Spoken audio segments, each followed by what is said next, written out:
I'm Genevieve Coe, Senior Editor at New York Times Cooking, and today I'm going to show you how to make apple crisp. It's the perfect fall dessert, and it comes together so quickly and easily, especially because you mix everything by hand.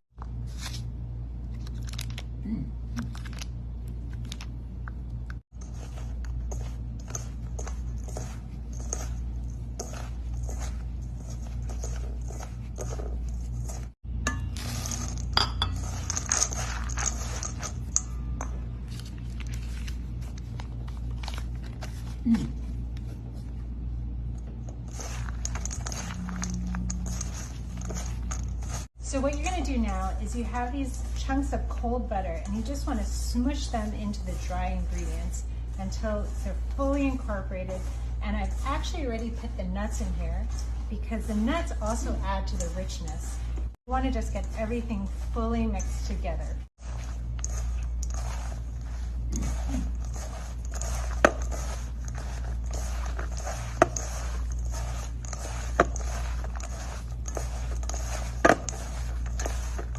So you can see all of the butter is really well mixed in and you don't see any bits of flour or butter left.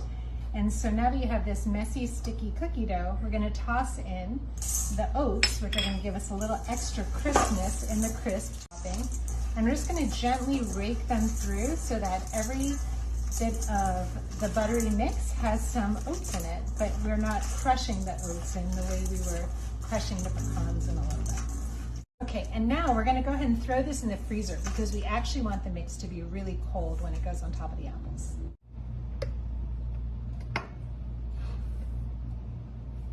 So you can adjust the amount of sugar depending on the sweetness of your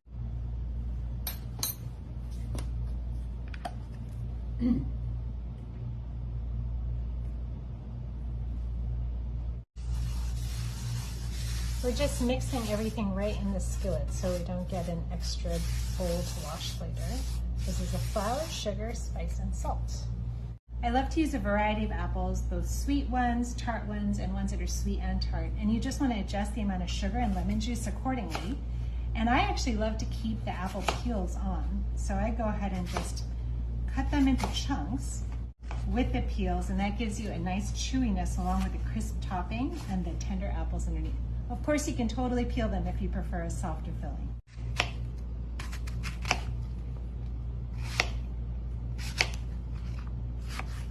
The bottom with the spices and the lemon juice on top. And it's okay if this doesn't get really thoroughly mixed or if you make a huge mess like I'm doing now. All right, so I have my crisp topping here frozen nice and hard because you don't want the butter to be melty. As long as the butter's hard, it's gonna help these pieces stay crisp.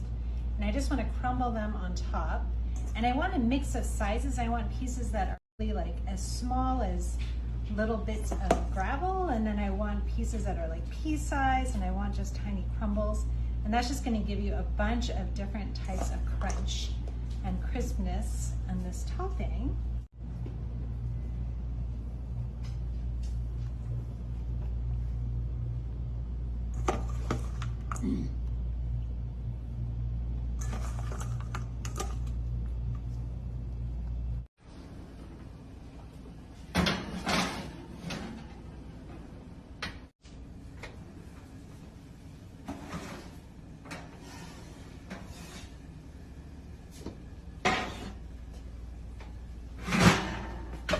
All right, so apple crisp is all ready. I really recommend a scoop of ice cream in there to melt into your warm crisp.